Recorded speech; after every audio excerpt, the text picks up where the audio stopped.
नमस्कार, आपका स्वागत है धर्मस्थली चैनल पर। आइए शुरू करते हैं रामायण का पंचमः भाग सुंदरकांड। हनुमान तेजी से समुद्र के ऊपर उड़ रहे थे। अभी उड़ते हुए थोड़ी ही देर हुई थी कि एक समुद्र राक्षसी सिंहिका जो भोजन की तलाश में घूम रही थी, इसकी नजर जाकर हनुमान पर पड़ी और फिर राक्षसी उनकी तरफ उन्हें खाने के लिए बढ़ी। लेकिन हनुमान को पकड़ना आसान नहीं था। उन्होंने अपने पैर से राक्षस के चेहरे पर हिंसक प्रहार किया, फिर भी हनुमान सिंहिका के पेट में जाने से खुद को नहीं बचा सके। लेकिन जैसे ही उन्होंने उसके पेट में प्रवेश किया, उसका पेट फट गया और हनुमान सकुशल बाहर निकल आए। हनुमान जब बाहर आए तो राक्षसी सुरसा उनके सामने प्रकट हो गई और सुरसा ने कहा कि वो उनकी परीक्षा ले रही थी। उस परीक्षा में हनुमान सफल हुए। फिर उन्होंने सुरसा के सामने झुककर विदा लिया और लंका की तरफ बढ़ चले। समुद्र पार कर हनुमान लंका पहुंचे। शहर के चारों ओर काफी ऊंची दीवार थी। यह विभिन्न प्रकार के कीमती पत्थरों एवं सोने से बनी थी। इस दीवार पर चारों ओर भयानक विशालकाय शरीरों वाले राक्षस पहरा दे रहे थे। हनुमान ने रात में गुप्त तरीके से शहर में प्रवेश करने का फैसला किया। शहर के लगभग सभी हिस्सों में घूमने के बाद हनुमान एक किले की छत पर पहुंचे। इस किले पर खड़े होकर उन्होंने नगर की भव्यता को देखा।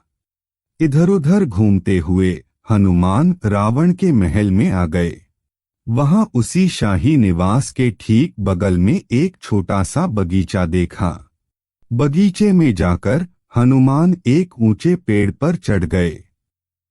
प्रातःकाल में हनुमान ने बगीचे के चारों ओर नजदीकी नजर डाली और सीता जी को एक पेड़ के नीचे बैठे देखा। उनकी खुशी का ठिकाना नहीं रहा, लेकिन सीता जी कई राक्षसियों से घिरी हुई थी। तभी रावण ने उस बगीचे में कदम रखा जहां सीता जी बैठी थीं। रावण को आता देख सभी दानव बगीचे से निकल गए।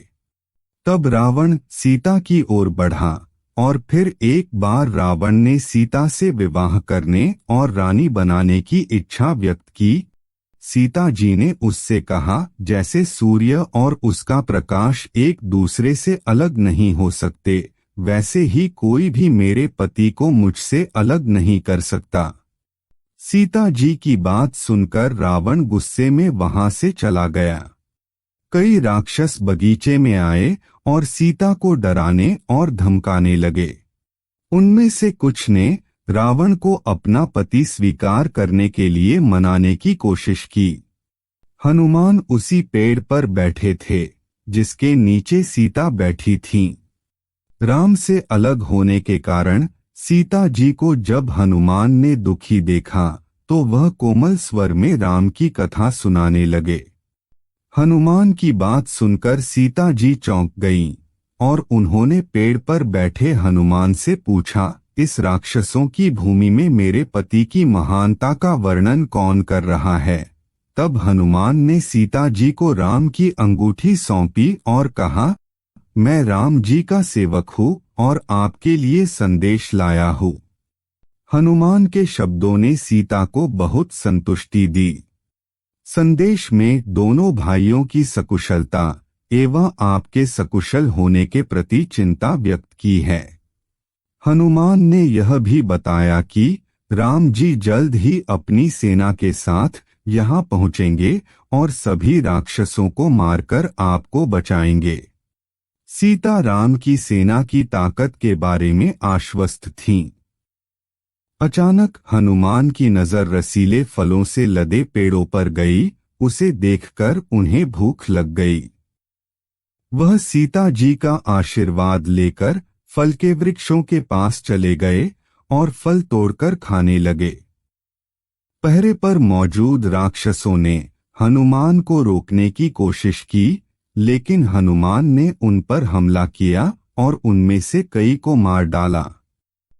यह सुनकर रावण ने अपने सबसे छोटे बेटे अक्षय कुमार को कुछ सैनिकों के साथ हनुमान को पकड़ने के लिए भेजा। दरबार में पहुंचकर राक्षसों ने रावण से कहा कि वह बंदर बहुत बलवान है, उसने आपके बेटे और कई सैनिकों को भी मार डाला। अक्षय की मृत्यु के बारे में सुनकर रावण क्रोध से लाल हो गया और उसने अपने बड़े बेटे मेघनाद को बंदर को कैद करने का आदेश दिया। तब मेघनाद ने एक दैवीय हथियार का इस्तेमाल करके हनुमान को बंदी बना लिया। लेकिन रावण यह नहीं जानता था कि हनुमान जानबूझकर बंदी बने हैं ताकि वो रावण के सामने आ सकें। हनुमान को बंदी बनाकर मेघनाद उन्हें रावण के पास ले आए। हनुमान को अपने सामने उपस्थित देखकर रावण क्रोधित हो गया और उसने पूछा कि वह कौन है।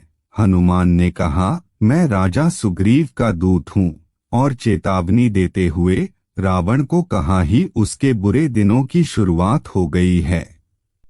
रावण ने अपने सैनिकों को आदेश दिया कि सबके सामने इस बंदर की पूंछ में आग लगा दो। आग लगाने के बाद हनुमान ने अपना विशाल रूप धारण किया और इधर उधर कूदते हुए अपनी लंबी जलती हुई पूंछ से पूरे शहर में आग लगा दी। रावण के महल में भी आग लग गई।